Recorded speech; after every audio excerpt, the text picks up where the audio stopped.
Welcome to the Christian Woman Leadership Podcast, where we hope to inspire you to embrace your God-given gifts, skills, and passions in order to lead with confidence. We want you to remember that you are fearfully and wonderfully made in the image of God, and you are fully loved by Him. You have been designed on purpose by God with unique gifts and passions in order to love and lead those around you. I'm your host, Esther Littlefield, a pastor's wife, business owner, mom, and writer. And I'm Esther's co-host, Holly Kane. I'm a wife, mom, and business owner. I also write at hollykane.org, where I focus on my passion for women's ministry. Together, we chat about important issues that Christian women leaders face. In addition, we interview other women just like you who lead in various roles, from church to community to business. Through this podcast, we offer you encouragement, tools, and resources to help you on your leadership journey. We are so glad you're here with us. Welcome to episode 194 of the Christian Woman Leadership Podcast. I'm Holly Kane, your podcast co-host, and I'm so glad that you are here with us today.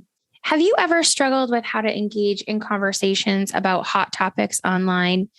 How can you stay humble in your theology while still holding to the primary truths of the gospel? In today's episode, you are in for an amazing conversation about this and so much more.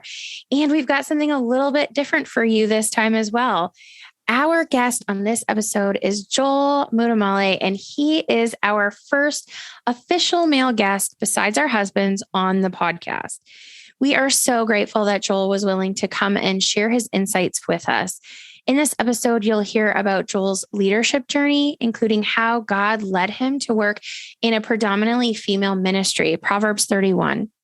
We also discuss why we need to stay humble in our theology as leaders, how we can learn to see multiple sides of an issue, and what you should do when attempting to have conversations about theological differences. We'll also hit on the issue of deconstruction and how this relates to our need as Christians to be continually evaluating what we believe in the light of the truth of Scripture. We know you're going to love this conversation, and we can't wait to hear your feedback. But before we dive in, let me share with you the sponsor for today's episode. This episode is sponsored by Esther's mini course, Confident Conversations. This resource is designed to help you initiate and lead hard conversations as a Christian woman, even if you struggle with confrontation, aren't sure what to say, and want to avoid hurting people in the process.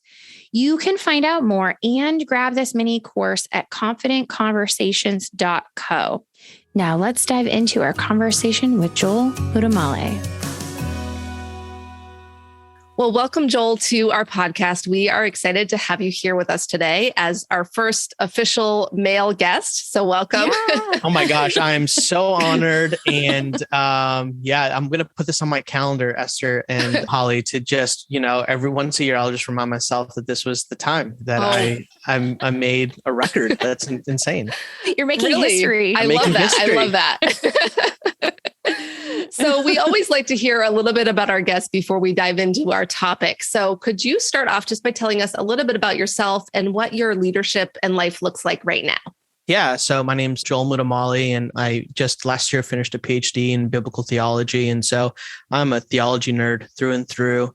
I spent many, many years in the halls of academia and classrooms, really, in seminary and undergraduate. I'm a bit of a theological mutt. So I've kind of been in various denominations and various church spaces, and it's been really helpful for me. In terms of leadership, I started off thinking I was going to be a pastor. And so I really worked in a church as a worship person early on as a worship leader. And then I hung up my guitar. And when I realized, gosh, I really, really love theology. And so I moved more into a teaching kind of capacity. Many, many turns in my story, but I ended up church planting with Acts 29 in California. And I thought I was going to be a bivocational pastor. And so I ended up getting a master's degree in organizational psychology while I worked with adults with developmental disabilities. And probably an important note kind of along the way for me, even from childhood. I'm Indian. I grew up in an immigrant family. My grandparents are missionaries in India. Right off the bat, my mom, while she was finishing med school, sent me to India, and I was raised by my grandmother and my three aunts. We had another very close cousin who lived in the area at the time. And so I've always been around really strong, incredible, godly women in my life. And when I worked in California with adults with disabilities, my boss was the CEO, was a gal. And so I look back on this now and I think, gosh, I see kind of God's hand, even in my leadership journey, where I was really blessed in vocation to always have godly women kind of around me and learning from them.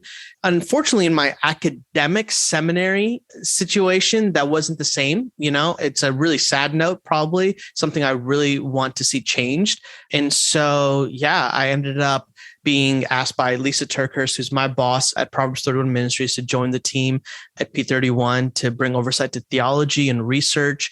And so I've been with them for almost 6 years now. I think I have the best job in the entire world. I get to study the Bible, be in conversations about Bible studies and theology, and it's a blast. So I get to work on our first 5 app study guides that we create through the app, and then all of Lisa's book and Bible study projects. And one of our kind of fun new thing, it's a couple of years old now, but it's a project called Therapy and Theology, where myself, Jim Kress, who's a licensed counselor, and then Lisa, we get to talk about various issues from a therapeutic and theological lens. And so it's been cool to see my area of, I guess, leadership even step into some of these other spaces that we never thought would be applicable, but they certainly are. I'm going to have to check out that project that you just talked about, because I don't think that I knew about it, and it sounds so interesting. You kind of already talked about your leadership journey and the different twists and turns that you've had. But as you kind of think over your leadership journey, when do you think that you really understood that you were a leader and that it was really made clear to you that this was kind of the trajectory of your life to be in leadership?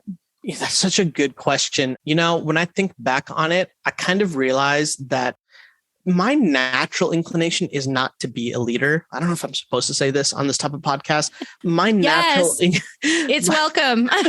We have lots of unlikely leaders. Yeah. And so it's not that I'm not a leader, like my natural inclination, and I think this is important just in leadership in general, it's not to be the CEO, the top. I've always just kind of found myself gravitated towards incredible leaders, being a support to them. And along the way, I kind of just realized, wow, people just ask questions. I would say something and they would be like, well, what does Joel think about this? This happened to me a lot in high school. And these are just kind of skill sets I think that the Lord had gifted me with. And so I'd probably see the earliest inclination of that is just sitting in silence in the odd, Bible study. It's like everybody asks a question and I just was like, I got an opinion. I'll just say whatever, here. But it wasn't my first inclination. I kind of like to enjoy sitting in the silence. And if nobody else is going to say something, I'll be like, oh yeah, I'll pop in with some thoughts. But I think we live in a culture, y'all, that really thinks that everybody needs to be the A leader, like the CEO, the whatever.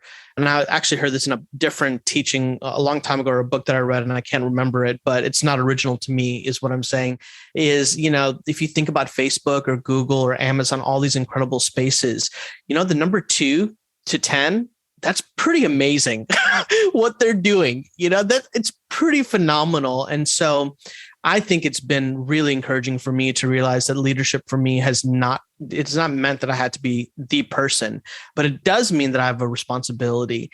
And it does mean that I'm able to locate myself in that kind of organizational structure and know what my role is and what my role isn't. And so all of that first started really even in seminary classes and realizing I'm not like a lead pastor teacher guy. I realized really early on, I'm a teaching guy. I really love teaching God's word.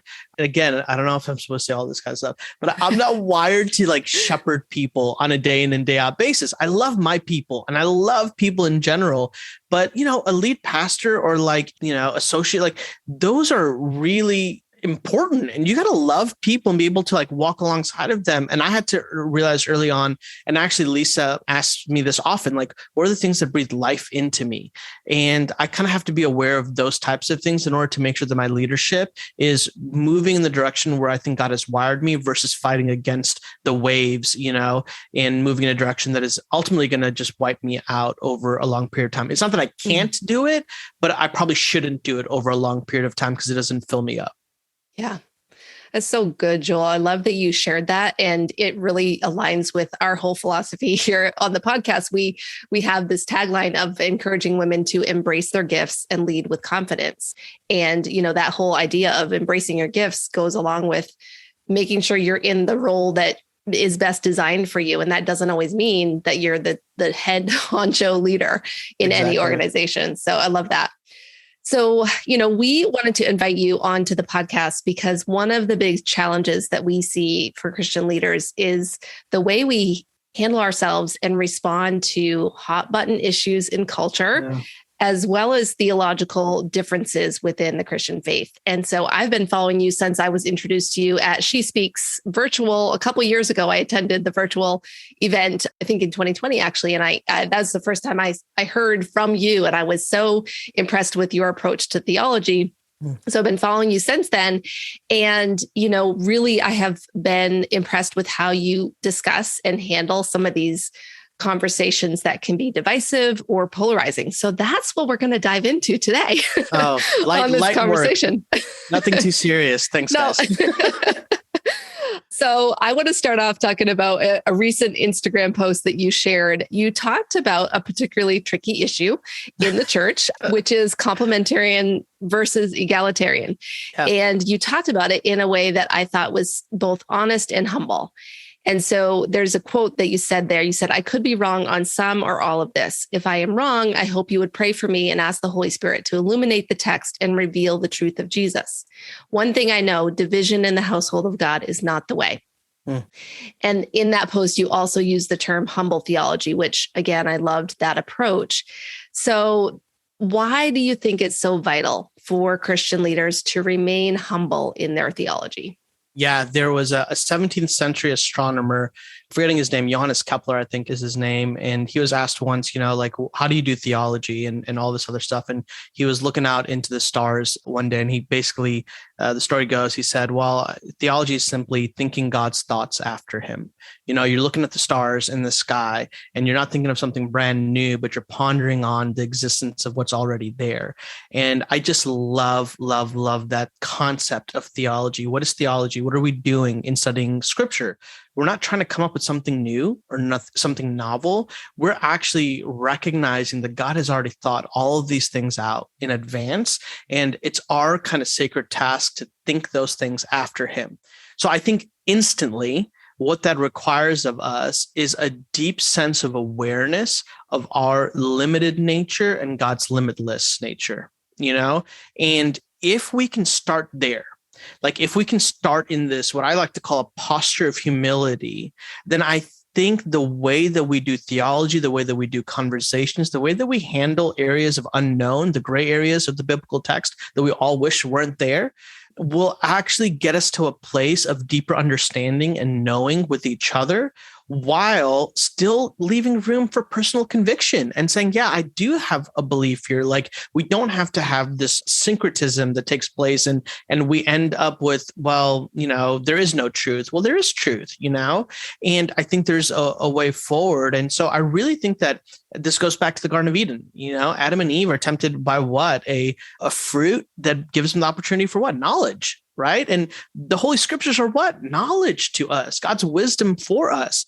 And I think it's very easy. I've experienced this throughout my ministry career, throughout my academic career. I've sat in PhD seminars with some of the most brilliant, y'all, and when I'm talking about brilliant, just like NT Wright level brilliance, and yet at times over the last 10, 15 years, a deep sorrow, a grieving of my own heart of realizing that the posture of the brilliance was leaning towards an area of pride, an area of weaponizing the text, weaponizing theology to kind of meet my personal agenda or to convince through manipulation or intellectual superiority that I've got it all just because I can read Greek and Hebrew, And I think that those types of things are really dangerous. And at the end of the day, it creates a either I win or they win situation. And whenever it's an I win or they win, my personal belief is we all lose, instead of, hey, let me get a better understanding of your position. I want to be able to share a better understanding of my position to you. and let's figure out the places that we find commonality so that we can anchor ourselves in the place of commonality while we authentically and honestly kind of duke it out a bit in the area of disagreement. But the good news is we always find our feet on stable ground of unity, along the way. And so that's where I just think the concept of humble theology has been one that I have held on to, that I live by. I think of Jacob wrestling with God in the Old Testament, that story, and he leaves that encounter with God and he leaves with a limp. And I think it's really important that he leaves with a limp because God could have instantly healed Jacob of that limp that he gave to him. But for the rest of his life, Jacob views that limp, I believe, not as a sign of God's displeasure, but as a sign of God's presence in his life. And though he would walk with a limp that would create a sense of humility for the rest of his life, that limp was also a beautiful reminder to him of God's presence with him and that God wasn't going to leave him. And so I typically say, if you come across a theologian that doesn't walk with a limp, that's probably not a good thing. And if I start to walk around without a limp and you see me swaggering, like having a swagger or something that is unbecoming of the people of God, I usually say that is your invitation to unfollow me, and then please pray for my heart and my soul. Oh, so many gems in there. I love this conversation because I think if you've grown up in the Christian faith for any amount of time, you have felt that weaponized theology. You felt a victim to that. And I totally agree with you on the limp. I think that's such a beautiful representation of the posture that we should be taking as we dive into theology. And we understand that people are coming at this from so many different views, and they should all be honored and they should all be given the space to have this discussion rather than shutting people down simply because it's different than what we've grown up with. And sort of on that topic, like I said, most of us have grown up in a particular denomination if you've been in Christianity for any length of time or tradition. And through that, we only learn one perspective on certain issues. Mm-hmm. So what are some practical ways that we as leaders can see multiple sides of an issue and come to these conversations humbly? I would say I'm a great example of that. I went through my entire Bible college thinking that this was the theological position of the church universal, and unfortunately, I was not exposed in those seasons to the reality of other opinions and thoughts. The commentaries that we read, like all of those things were all part of a particular tradition, It wasn't until I started having conversations with some other people that said, hey, have you read N.T. Wright, or have you read James Dunn, or, Eugene Peterson has written some incredible stuff. And you get into like, wow, some of these guys are Anglican, some of them are Presbyterian, some of them are Baptist. Like you get into these different spaces. And I would say one of the most practical things that you and I can do that we all have access to today is books, a library. And I always think of, and I've got like behind me, I've got so many different books. Here's a great one from Andrew Murray on humility. And, Murray was alive in a time that none of us were alive. And yet I can sit down with my cup of coffee and Andrew Murray and have a conversation with him, and he's speaking to me through the words that he penned, and I'm speaking back to him as I'm thinking about it. And he comes from a different tradition that I do. He views the text in a different way. And so I would suggest absolutely finding that. Now, there's a couple series, and I'm looking at my library for them. I think it's Zondervan has a series called Counterpoints, and it's super helpful because what they've done is they've taken kind of like the top well-known scholars of every position, like you guys mentioned, the egalitarian, complementarian, that was the entry point into this.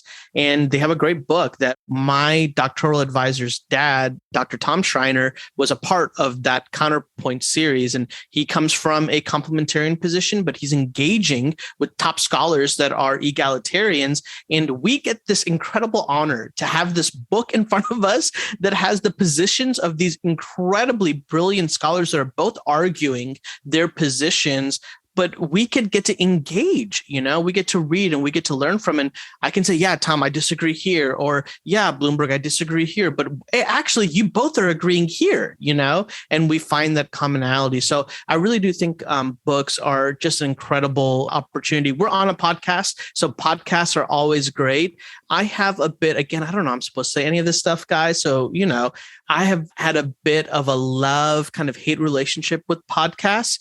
I'm a really big big believer in active learning.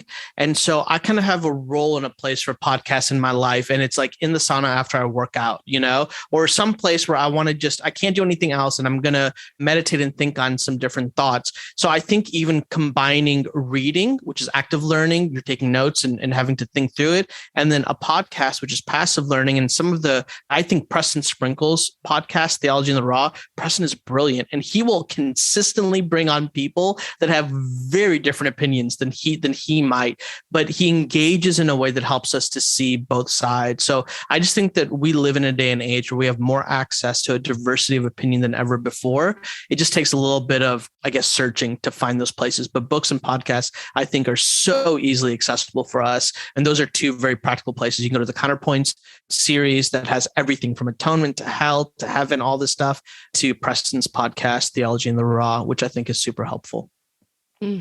I love this conversation because, I've always thought if you are reading books that don't challenge you, that you don't disagree with, then you're just reading cheerleaders who are helping you get entrenched into your own thoughts. And how do we come to the place of knowing truly what we believe if we don't challenge those things, if we don't sort of go head to head and duke it out with our own opinions and our own convictions? And so I just love that because, as you said, it's an active way of learning and it's an active posture to take, that we're always working on what we believe and why those convictions live in our mind and in our heart. So I just wanted to say I'm super happy that you said that, because it so underscores what we believe here on this podcast and sort of duking it out with other people and in a really healthy and loving way. So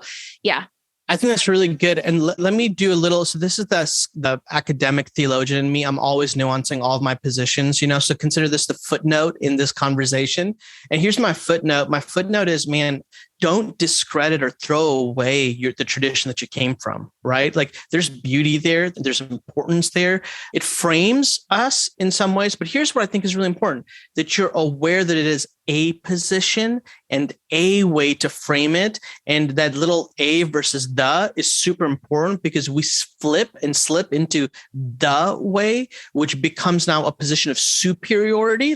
If you don't believe the way that I think of what baptism is, then everybody else is wrong and I'm right, versus recognizing. And this, Esther, is to your point, why I talk about complementarian and egalitarianism is over the last decade, I have grown and I've learned and I've read, and I have seen some gray areas where I refuse to allow people to pin me down as one thing, because I'm the text just doesn't, Paul wasn't thinking complementarian and egalitarian when he was writing in Ephesians and in these places in Timothy, right?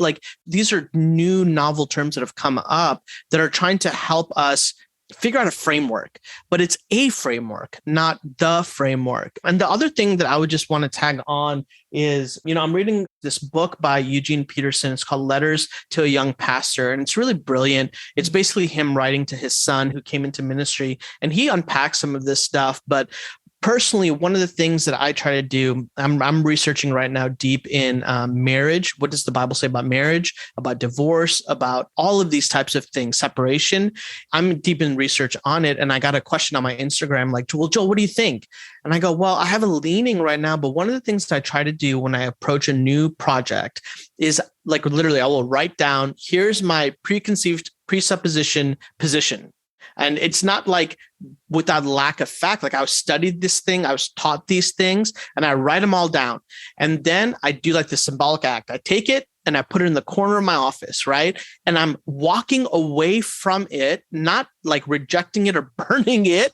I'm just walking away from it and recognizing now I am unaware of many, many positions versus cultural context that I need to help inform and reinform this position that I had. And so I told them, I can't give you what you're looking for right now because I'm still in the research phase. I'm reading books from people that are literally fighting against each other on this position. And then I have to come to a conclusion, at the end of the day. And every time, y'all, I'm telling you this, every time I get to the end of one of these projects, I come away, and I believe we all should come away, if we're doing it the right way, with a deeper sense of gratitude for the position I disagree with. It is much more difficult for me to be antagonistic and kind of, like throw bombs across after I've done my work of reading that. Cause I go, wow, this is a good, this is a good point. Like this one by itself might disarm my entire thing. Now, at the end of the day, I think you're wrong.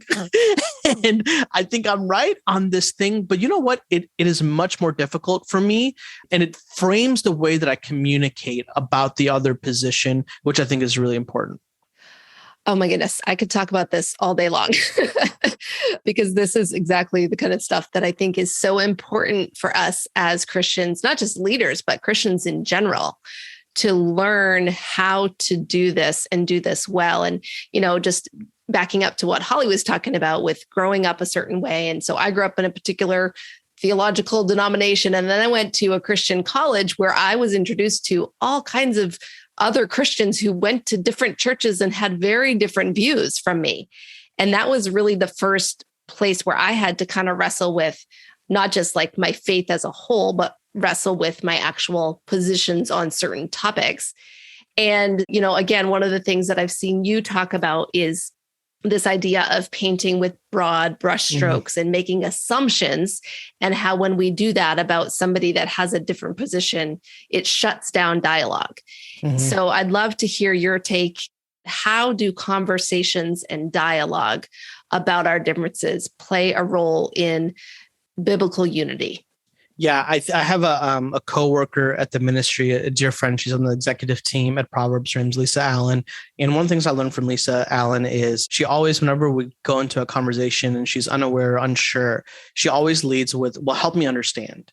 And I think that framing a discussion like this, starting with, well, help me understand, I think what it does is it opens doors for honest conversation, but it makes a demand on you as an individual. It demands for you to sit receptively and to hear some things that you might not want to hear and you want to fight against and say, well, but this, but that. But you have to bite your tongue and hold yourself back, because it's vitally important that we as an individuals, right, that we understand the other position. I would argue we should be able to understand and defend the other position better than they could. Right. And so one of the things that I do when I'm writing about something that I am disagreeing with, I had this happen the other day where, I'm not a dispensationalist theologically. Like there's this whole dispensational theology. I've got a very good friend of mine who we went through our PhD seminars together, and he's a professor at a great seminary, and they're, more of a dispensational school. And I was writing something where I basically was saying, hey, I disagree with this position. Now I sent that to him and I said, hey, I need you to look at this. Did I fairly present your position? And he read, he goes, oh yeah, Joel, this was good. In fact, this was even better than, in some ways. And then he gave me some critique, like, hey, I would use this verse instead of this. I think that's super important. I think we have to be able to start in that place. And so here's what happens when you do that.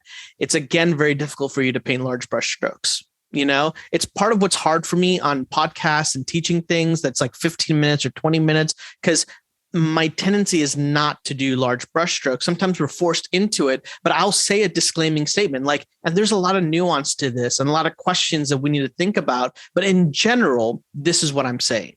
And that's a way that you can get around that. And notice the difference is I'm dealing with generalities to help us get into a place of conversation versus painting a large brushstroke to stop the other person from dialoguing with me. And that, I think, is vital. And the other horror and kind of challenge of the large brushstrokes is people feel that you're talking at them, not to them, which is never good. People feel like even if they were to say something back, that you're not going to listen because you painted such a large brushstroke. Like they don't care about nuance. And so I think our care in the conversation is really important. And I really do think it starts with that place of, can you adequately, honestly communicate the other position to the point of like, yeah, you can. Tom Schreiner did this the other day in an interview. They asked a question and he goes, oh, the strongest opinion on the opposite side that is hard for me to respond. He went into it. I was like, Tom didn't have to think about that. He knew right away the argument that he'd be like, yeah, that kind of dismantles a bunch. That's one that I got to kind of take in the chin, I got to figure that one out. And I think we've got to be able to do that. So that's a great practical example. If you're walking into a conversation and you're going to paint a large brushstroke, my question for you would be, can you even, without researching, right, can you point out the opposite position's strongest point? And if you can't, it might be a good place for you to pause before you post or react or comment or whatever it is that you're going to do, and go into conversation or research and study so that you can figure that out. Yeah. And so much of this goes back to where we started this conversation with the issue of humility, right? And going into those conversations, being willing to say, I could be wrong, or I'm holding my position with an open hand, or at the very least, I'm here to listen and hear what someone else has to say rather than just try to prove my point.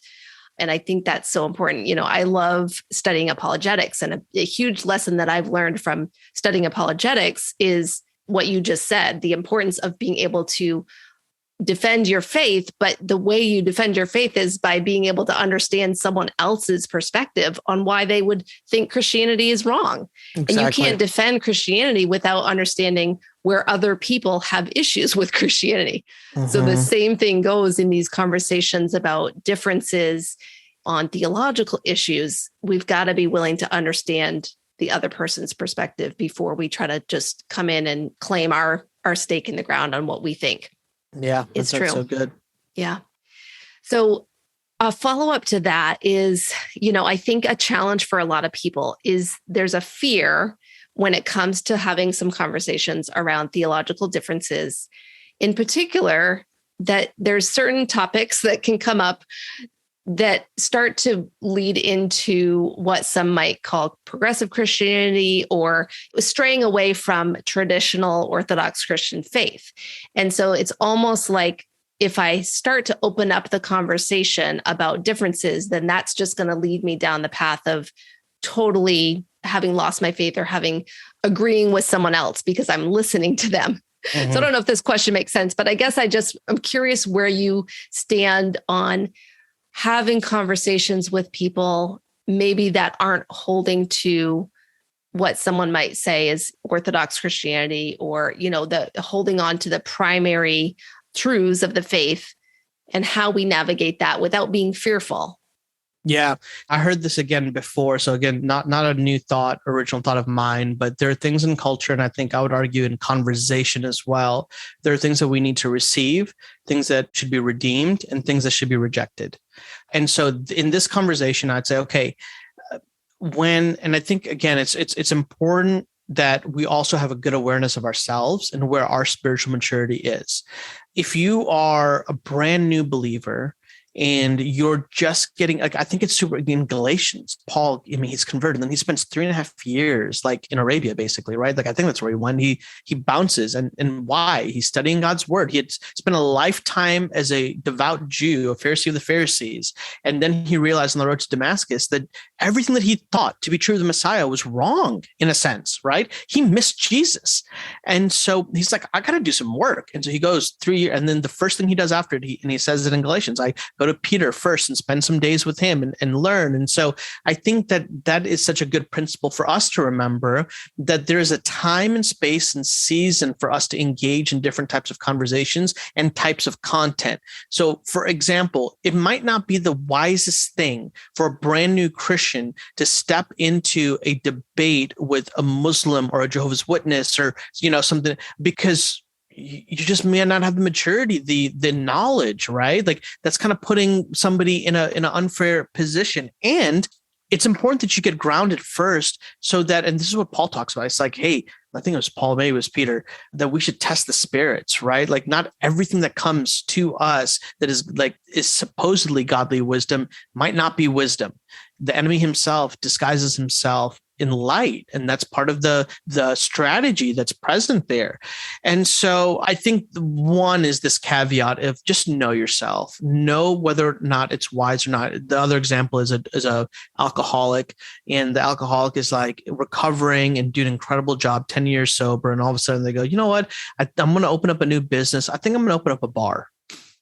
Like, nah, probably not a good idea, right? Like the just common wisdom says not a good idea. So that's the start. Now, I think there's a lot of people that need to step up and step into conversations they've spent far too long avoiding, because like what Paul's like, it's time for us to move from, milk to substance.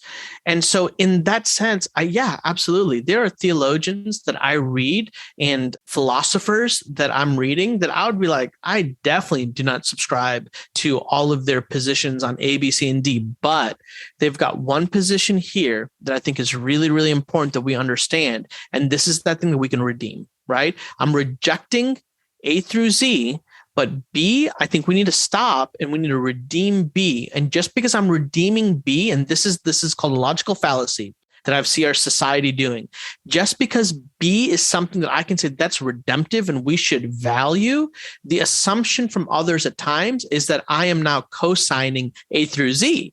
And that is not true. And I think so that's dual. It's the responsibility of the person to communicate clearly, but it's also the responsibility of the people to have a posture of generosity and understanding and just not make illogical conclusions. Like we wouldn't ever, just because I say Michael Jordan is the greatest of all time does not mean that LeBron James is a horrible basketball player. And often in that discussion and in that argument, that's what people hear. And it's not true. I'm just saying LeBron's not as good as MJ. He's better than 99% of everybody else. He's just not as good as MJ, right? And so I think those are the types of things that in a culture that we have more information and quicker access to information than ever before, my fear is we're actually becoming less logical. And I hate to say it this harshly, but we're kind of becoming dumber along the way. Our ability to critically think and to give the benefit of the doubt and understanding is totally lost. And in mediums like social media, Instagram and Twitter, Lord help us, right? Like I could literally be answering, happened to me recently. I literally am answering a specific question. And then somebody's like, well, how about, and goes into and like dunks on me. And I'm like, I was never part of the question that I asked, Another simple thing, just because I follow people on Instagram doesn't mean that I promote all the things that they're doing. There are people that I follow on Instagram that I 100% disagree with everything. And yet I, as an academic and as a student of the culture, I need to be aware of what people are saying, what the culture at large is grasping onto. Paul in Acts chapter 17, in the Areopagus, he quotes two pagan philosophers, right? Well-known philosophers that everyone was like, oh yeah, absolutely, I know. So Paul had this understanding, even himself, of being able to receive the things that we should receive, redeem the things that are kind of there but need the gospel, and reject things that are just not good, that are just antithetical to the gospel.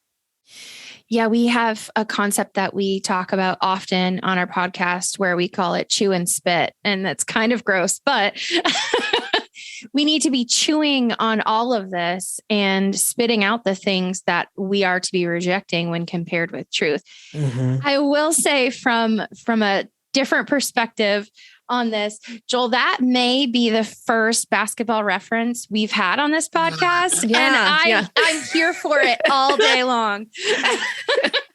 Well, I broke a second record. There you go. Look at amazing. Me. It's amazing. All in one day. I'm concerned that this younger generation even knows who Michael Jordan is. So that's really where my concern comes from that. But listen, I sit my boys down. They can't stand it. I sit them down every time. I'm like, well, Steph Curry. And I'm like, sit down. And I will put on YouTube highlight reels of MJ. And I just love it. I would love watching their jaws drop. And they're like, Dad, that's a foul. I'm like, bro, it was a different NBA back in the day. Like, no, Steph is not going to the paint the way that he is today from back then, And so, but hey, you bring up another really good thing, another good point. We have really short memories. Yeah. Our theology of remembrance is not great. And so one of the things is like the further away that we get from these anchors of truth and context, the more important it is for us to be good students of that culture and of that time. I'm watching, and I mean, we're kind of going in a different tangent right now, but as leaders, I think we've got to be aware of the generation and context and culture that different people are growing up at different times. When I'm preaching and teaching today, I can say a reference like 9/11, right? And I know in an audience that's going to mean so many different things for so many people. Yes. My kids today only understand 9/11 from the context of a textbook, which makes me feel incredibly old in one sense, right? Because I'm like, no, like I remember sitting in a classroom watching the second plane hit the tower. And so this, I think, is another aspect. We use the MJ analogy, and whatever is in front of us, we end up thinking is the thing, right? It is the truth. It captures all of our attention. And yet, as leaders, we've got to be, I think, great historians. Like we've got to be able to bring back and show, oh no, y'all, the Bible and the text and leadership principles, these are all things that Jesus himself has modeled. And even the law in the Old Testament, these are all principles that the law intended for the hearts of humanity to be kind of going after. And so I love what you said there, because I do think that history, like that fear, like, are people even going to know MJ? I'm like, let me know. I'm going to let you know right now. Michael Jordan, GOAT means greatest of all time. And he is number one. There's no, if there is a number two, it's Kobe as a 1B, because he literally copied, he said it in interviews. He copied every move that Jordan had. And then LeBron is, number two. And we talked 2 is a great place to be, y'all. Yes, we did. We did. A great place to be. So we're just making sure that everybody understands that the issue of who was the greatest of all time in basketball is not a primary versus secondary issue. It's definitely a primary issue for Joel. If you're in close friendship with me, right? Yes, it becomes not a secondary, but an essential. No, I'm joking. Kind of. I just love that you took basketball and just had so many theological aspects and perspectives that you could just pull out of there. That is the sign of a true thinker in my mind, because you can really just relate it to so many tangible things. I think, and this actually segues into my next question, but I think something that's so important to kind of tease out of what you just said is every generation thinks that they have the best and that they found the key to life and happiness and purpose.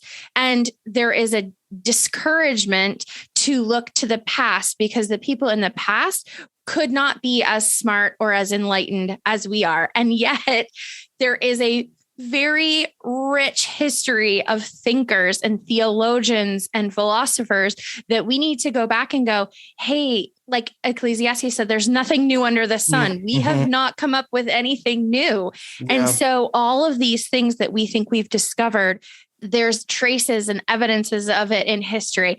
We may take a different perspective. We may add a modern flair to it, but it's not new. In that sort of line, there's a growing movement of people that are discussing the issue of deconstruction. This is not new in Christianity. However, we are talking about it afresh. And so there's a lot of conversation around Christians moving towards progressive Christianity.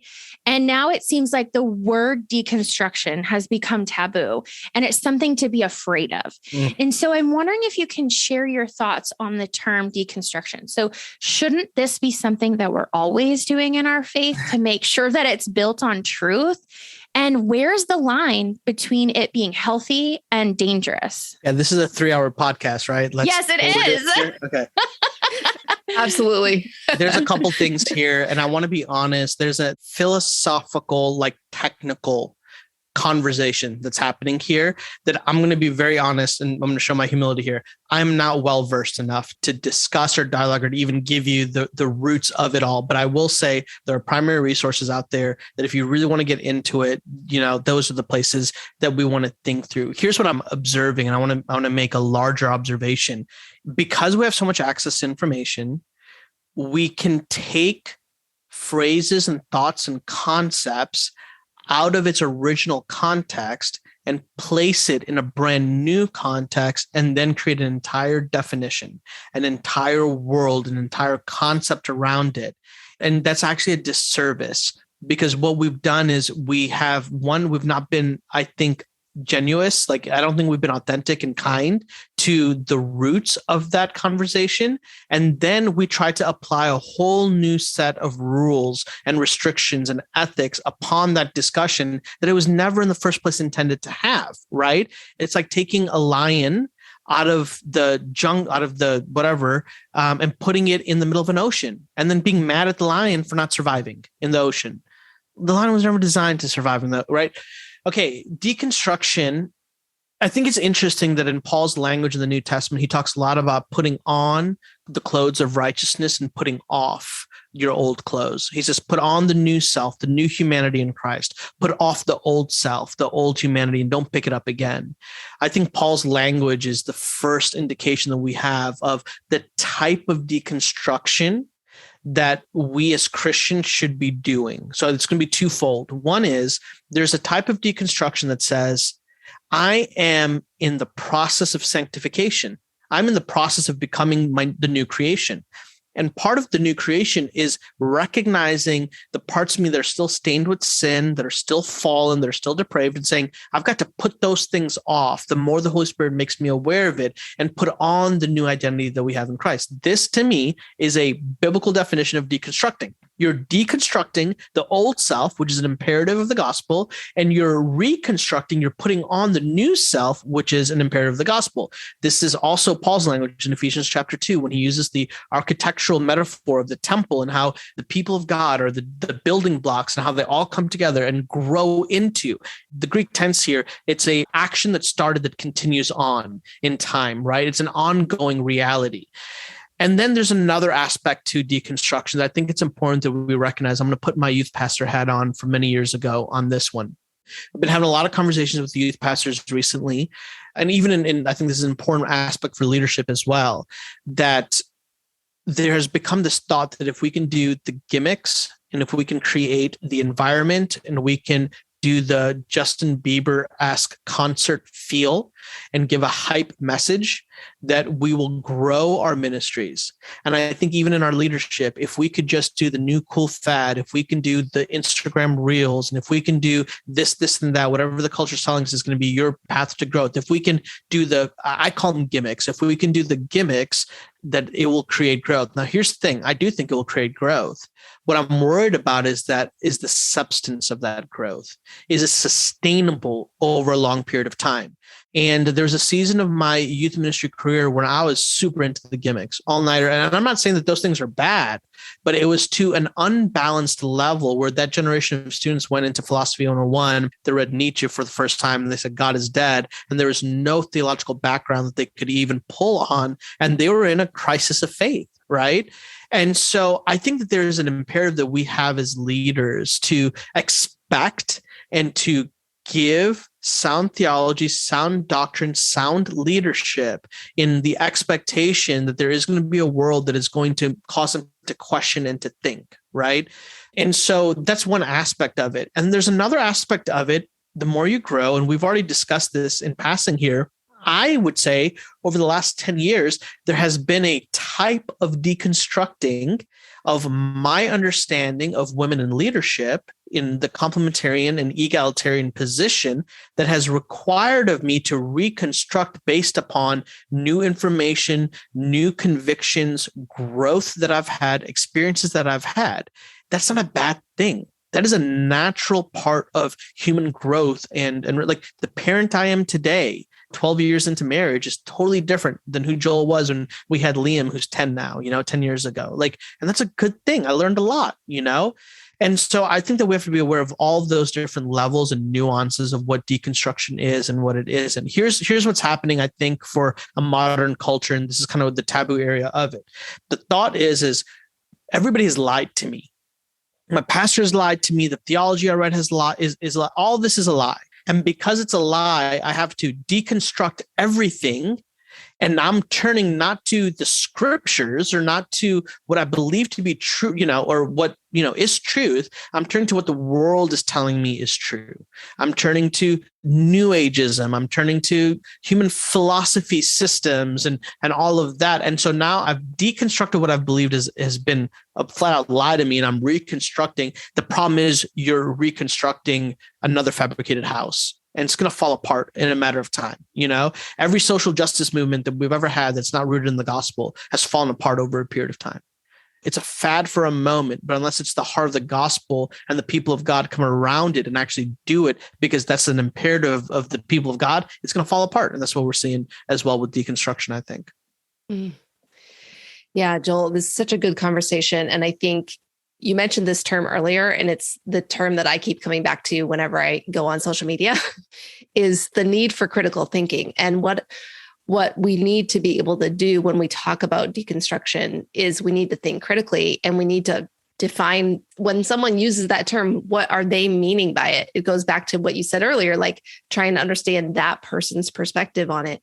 But even as a mom of a teenager now, I have my concerns about what she's going to believe when she's 25. Yeah. And so we have a lot of conversations where I don't just tell her what to think, where I force her to figure out what does she think about that issue? Or we ask, I ask questions. And I think sometimes in the church, we are so afraid of someone doubting or someone going down that road of deconstruction or even deconversion that we don't allow space for the questions and the critical thinking that is needed for someone to actually be able to hold strong when they're faced with those challenges. Yeah, here's just another side. I mean, I'm dealing with this with my kids, and it goes back to the humility kind of discussion from the beginning. I think for far too long, I've thought that any sign of weakness or any sign of doubt is going to dismantle and derail my faith and the faith of the people that trust me, that I'm leading, and the faith of my children. And what I'm actually finding is that's the absolute opposite. It's that fabricated confidence that's actually going to be really horrible for people when they're met with, wait a minute, there's a lot of different opinions about this. And so on Tuesdays, I do this thing on my Instagram called Theology Talk Tuesday. And for the first time this week, I had parents literally say, question for my kid. And I'm like, really, these are hard things. Like, if God loves everybody, then how come he won't give Satan a second chance? You're like, whoa, okay, there's a whole discussion in that, and they're asking really difficult things. My middle son, Levi, is a brilliant mind, and he's asking a lot of questions about faith. I am often tempted to give what I think is just an answer just to get him to stop talking and to give him a false sense of confidence. Really what I'm doing more of, and I think we should all be okay with doing earlier than later, is saying, son, I don't know. I really don't know. I think this is a really good question. Let's figure this out together. Let's study together. Let's pray about it together. And I think if we can start that earlier on with the people that we're leading and the people that are placed into our lives, like our children, the easier it's going to be for them when they experience it themselves, because they'll go, oh, I've experienced this before, like with mom and dad. They didn't know and I didn't know, and we just figured it out together, right? Versus them coming to that conclusion or that understanding and going, well, mom and dad, did they lie to me this whole time? Because they acted like they knew it all. And clearly this is, and they come back to you like, yeah, I don't know. And they're like, wait a minute, what do you mean you don't know? And so I think that all of that is kind of important to keep in mind. And again, our posture before the Lord, our awareness of our finite reality and God's infinite nature. It's that humility that makes, I think, all this possible. I love that we're closing down to an end at this point, because I think that helping our kids learn to ask the right questions and learn to engage with topics rather than just lazily looking for the conclusion, I think is so important, because we'll raise those leaders who are not afraid to engage with hard questions. Yeah. I think for me, as someone who was growing up in the time that I did, we were given the answers that we were supposed to think. That's right. And so when it came time for me to engage with those questions, it was scary. It was really hard. And I was like, oh my gosh, am I not a Christian anymore because I'm having this thought or this doubt or this question? And so the best way we can arm our kids is to help them engage. And I love that we're talking about this. So I will say, though, as you were talking about it, I immediately thought of my son, and he gets so frustrated when I say, I don't know. He's like, but I just want the answer. And I'm like, I don't know, man. Yeah. And I think it's a great place, like you said, of humility to come to it and say, hey, I'm this old. I won't put in the age I actually am. I'm this old and I still don't know the answer to that question. And that's okay. Yeah. It's okay for me to sit in the unknowing for a while. I can't sit there forever. I need to engage, but I'm okay with the fact that I don't know right now. Yeah. I mean, I was not good at math at all growing up. And I know, like, if you guys saw me, you're Indian. Indians supposed to be really good at math. It skipped a generation or something because all of my kids are like in AP. They're doing all this math and they're like, I'm like, go to your mom for help. I can't figure any of this out, But I do remember at one point in time in school that you could get to the right answer, right? Like the teacher wanted you to show how you got to the answer because it was possible for you to get a right answer, but to get there the wrong way. Yeah. And so then you have the next one and you do the exact same process, but you get the wrong answer, And I think what you brought up is a really good point is why is that we're like, just give me the answer. Well, because we've bought into a system. I think it's part of it is innate in us. Like we just want the answer so we can know what to do. But the challenge is that we've got to know how we got there so that we know what to keep doing in the future. And I think the story of Israel wandering in the wilderness for 40 years is more about them learning how to be the people of God so that when they get into the promised land, when they get into Canaan and they get to what they wanted, they know what type of people they were supposed to be, That's so good. So good. We could talk to you forever, I think, but we all have lives and other things to get to. So we should probably wrap up. And I just want to thank you so much for having this conversation with us and being super honest and super humble. We always end by asking the same question to everyone that we talk to, because we here on the podcast believe that leaders are learners and our guests usually have resources to share. And I've been so happy. I've been like writing down some of the things that you've been sharing already, but I'm wondering if there's a book or a podcast or another resource that you've been learning from lately that you could share with our audience that they might enjoy. One of the things that I've been doing recently is trying to always have an autobiography in my rotation of reading lists. And I'll give you the 2 or 3 maybe that have been the most significant for me this year. One is Eugene Peterson's biography. I think it's called A Burning in My Bones. You guys might need to fact check me on some of these titles, but that one just changed my life, honestly, in many ways. Eugene, one of the great regrets I have is not being able to meet him in person. He is the epitome of pastor, scholar, theologian for me. And his life is the mark of a humble scholar, humble pastor. The second one is called Strange Glory. I'm looking for it in my bookshelf. I think it's called Strange Glory, and it's Dietrich Bonhoeffer's biography. I think Charles Marsh wrote that, and that one was phenomenal. And then the third one, this is for those of you that are more theology nerds, technical nerds. It's called A Critical Biography of the old theologian called Herman Bavinck. That's also a really good one. So those 3 kind of books are my go-to autobiographies or biographies that I think are incredible. And then just in terms of podcasts that I always am learning from, I'm a huge fan of the Bible Project. I think Mackie and the crew there are just brilliant. I'm so thankful for what they do in ministry. And then also I mentioned Preston Sprinkle and Theology in the Raw, I think is an incredible place that I go to personally when I'm like, I don't know, how do I figure this out? Awesome.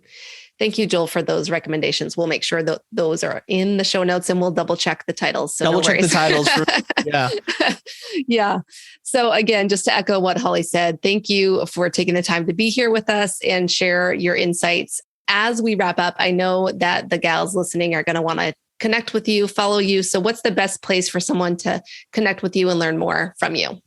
Yeah. So my Instagram is just my last name @Muddamalle. And I do the majority of my teaching and connecting kind of there. My website is the exact same thing, muddamalle.com. And I have a thing called Bite-Sized Theology, where every month you'll get an email where I just kind of walk through a theological concept in 5 minutes or less. And so I think it's an easy kind of accessible way for y'all to continue to grow in your theology, but not in a daunting way. So those 2 places, my website and then Instagram. Okay. Awesome. Well, thank you again. Thank you for being our first official male guest. We'll celebrate this moving forward. Amazing. And we appreciate your time being on the podcast today. So I just need you to make sure that whoever the second male guest is, that you just remind them they're number 2. And this was my number 1 moment. So there we go. Love it. Awesome. All right. Thank you.